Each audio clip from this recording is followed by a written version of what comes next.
Hi, and welcome everybody to another edition of the Winner's Circle Sports Betting Podcast. And today we're discussing NFL with Mr. Doug Upstone of DocSports.com, one of the finest handicappers in the country, folks. Dougie, how are you, my friend?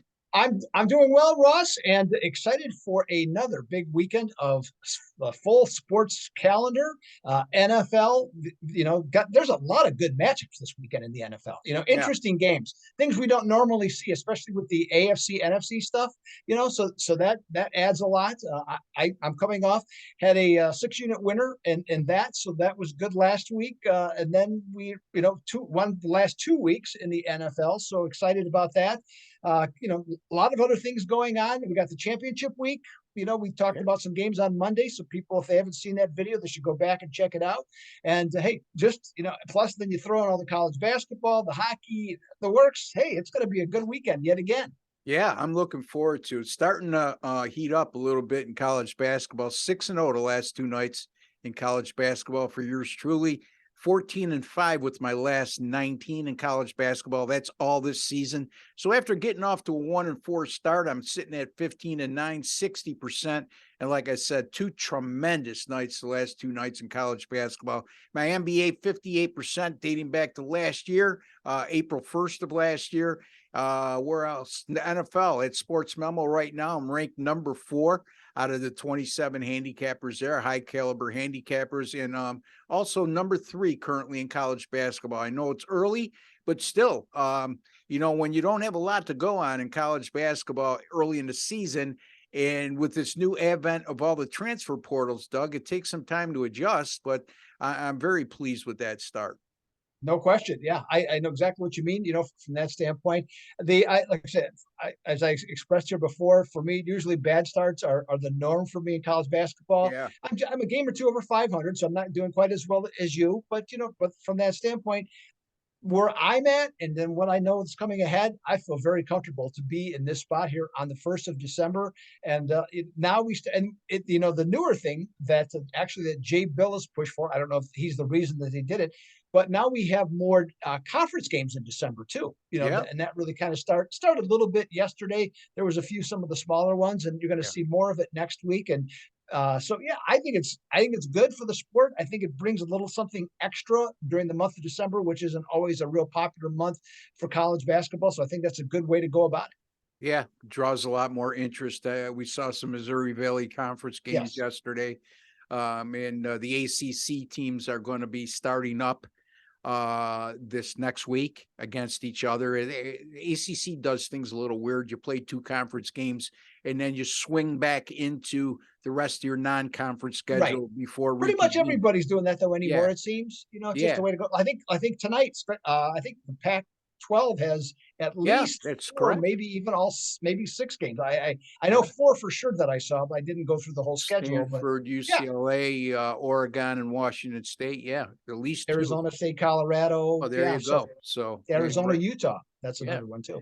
All right, Dougie, let's talk some NFL. I'm ready. We're getting down to the nitty gritty, right, Doug? 6 weeks to go. Hey, 18-week season, 12 weeks down, 2/3 through. It's a go time. Okay, not only for the teams but for us as well. Okay, to have a strong finish. Yeah, absolutely, and we're enjoying a terrific NFL season so far. Our channel here is really knocking it out of the park.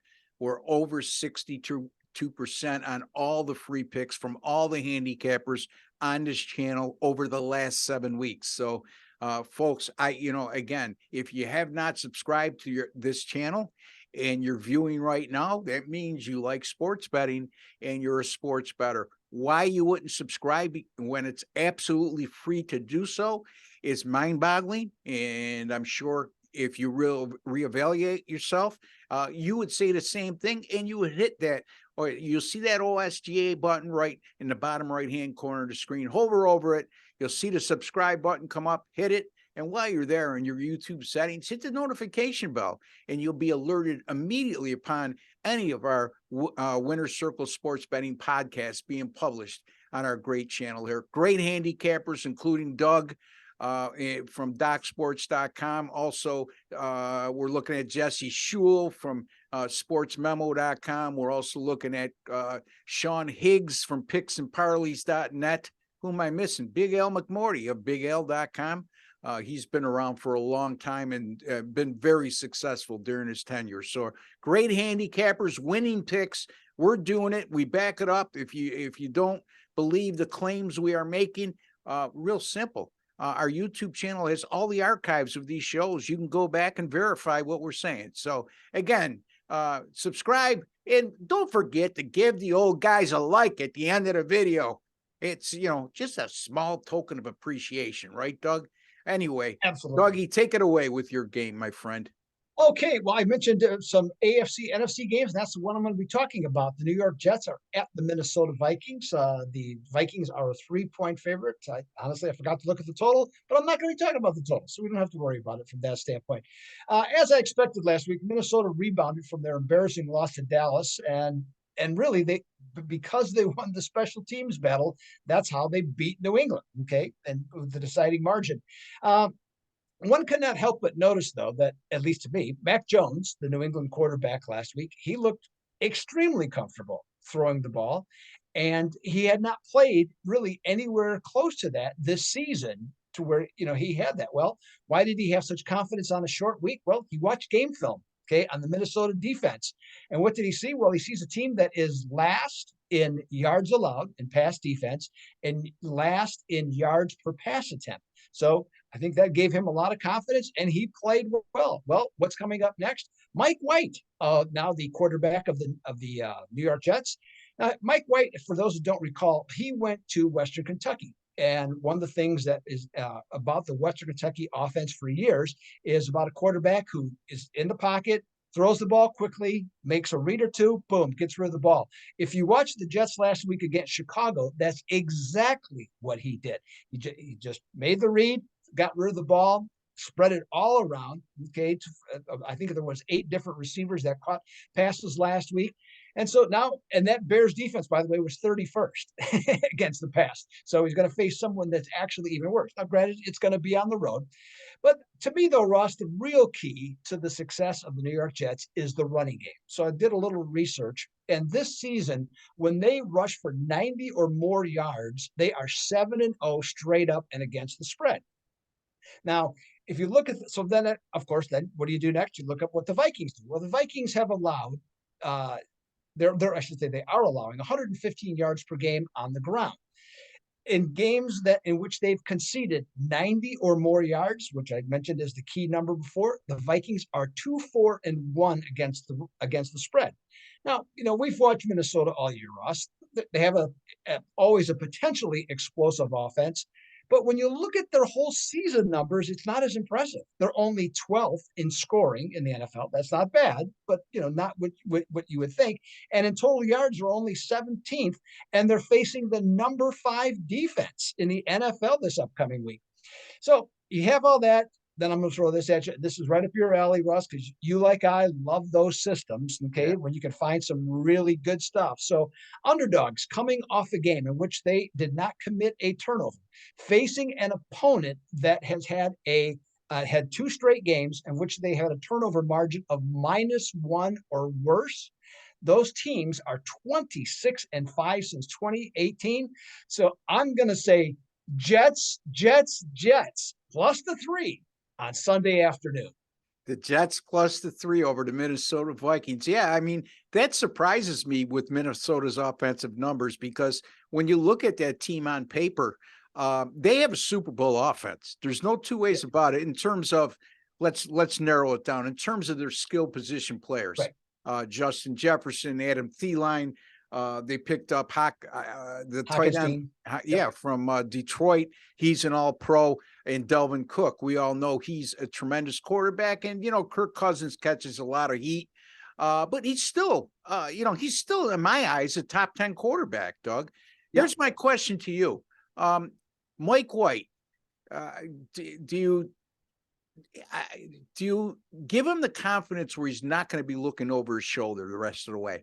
Do you ride him the rest of the way? Is he an upgrade at this particular moment in time? Why I say that is he might not have the upside of the guy they drafted in the first round, What's your opinion on that? I'm Yeah, curious. well, in terms of Mike White, I mean, he's 27 years old.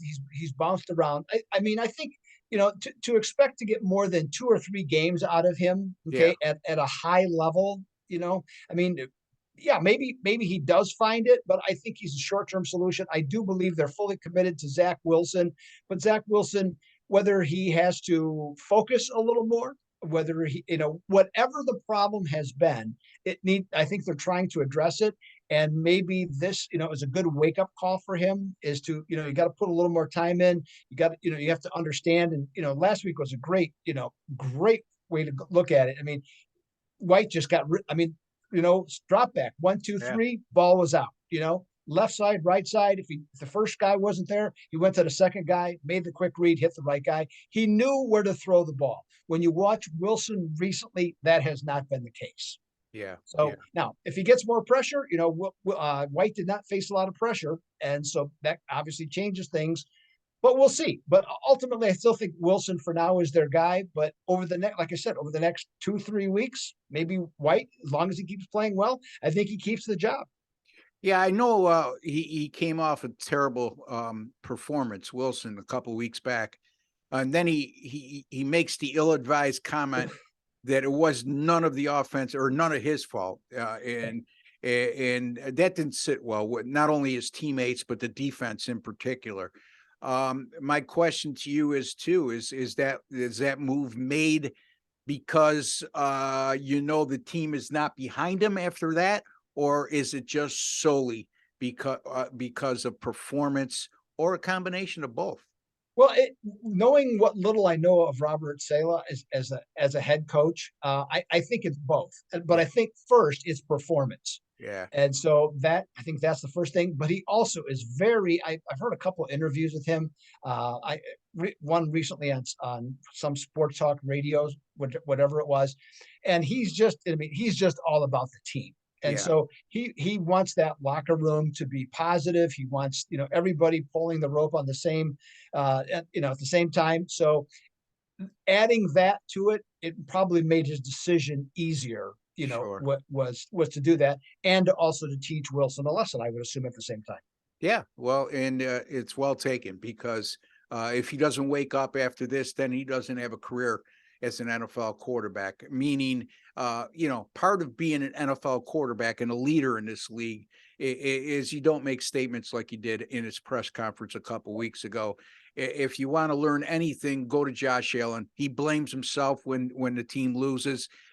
He praises the defense all the time. Of course, he's a great quarterback as well, even though he's struggled a little bit of late. But there's a lesson to be learned there. There's a lot more to being an NFL quarterback than just being named a starter. Yes, performance counts, but there's other things off the field too you need to do to become a leader of your team. And hopefully he learned his valuable lesson in that regard. Okay, let's get to my game, which is the Washington Commanders travel to the Meadowlands to take on the New York Giants. Right now, Washington is a 2.5 point favorite. I guess the layman would look at this and say Washington's 7-5 and are 2.5 point favorite on the road within the division against a team that's a half a game ahead of them in the standings. Well, quite simply put, folks, I'm not going to get real complicated here. Here's what I'm telling you. Washington is the far better team at this juncture of the season than the Giants were. Washington started out 1-4, and the expectations were for them to be in contention for an NFC East title, at the very least, a wild card berth.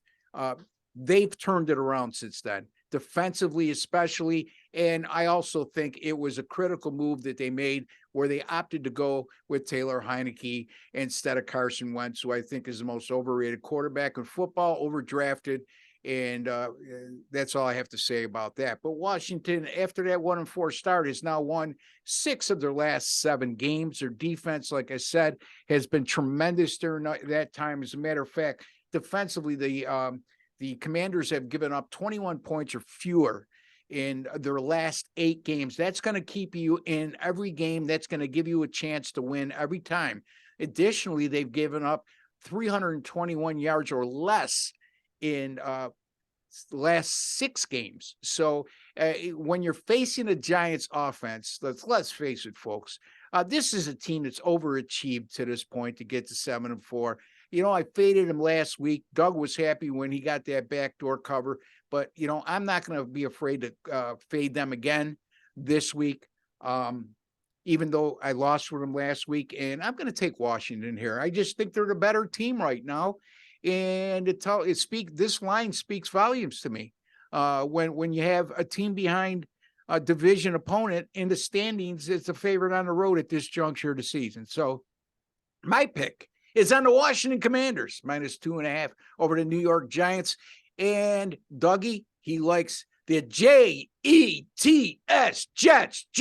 Jets, plus the 3 at Minnesota. Doug, final words, buddy. Yes, well, hey, Ross, like I said, it's going to be a great weekend, coming up here. Like I said, I got some big plays coming. Got a 7-unit play going on Sunday. I have in the NFL, I got a 6-unit play going on Saturday, one of the college football championship games on that one. The whole package is also, it's going to be either 10 or 11 plays. As soon as I'm done with this video, I'm finalizing it all because we put our picks in at 6 o'clock Eastern, or they're available to purchase at 6 o'clock Eastern on Thursdays. So we have that. NBA action, things still had a little bit of a rough stretch there in the NBA, but had a nice winner last night with the Los Angeles Lakers getting the job done. And like I said, we talked about college basketball, and then also NHL 10-4 run. In fact, tonight I got a 2-pack ready to go for tonight's action. So it's going to be a fun weekend, and looking to make people that are purchasing the picks a lot of money. That's DocSports.com is where you'll find Doug Upstone. And don't forget, folks, while you're there, you might want to subscribe to their YouTube channel. And when you do, you'll be privy to 6 videos a week with free picks from Mr. Doug Upstone himself. He does a great job on his own videos over there at Doc Sports. So DocSports.com, Doug Upstone, that's your winning ticket. You can find me at rbwins.com. Like I said, folks, 6-0 the last 2 nights in college basketball, 14-5. Last 19 this year in college basketball. NBA hitting 58% since April 1st of last year. NFL right now, number 4 in the country at Sports Memo anyway, and mostly every other site in the top 10. So it's been a fine NFL season, hitting 58% of my plays there. And NBA, I already mentioned. There you go. A lot of money to be made. DocSports.com to find Doug Upstone. rbwins.com to find Ross Benjamin. Until the next time, folks, we'd like to wish each and every one of you all the very best. Take care and good luck this weekend.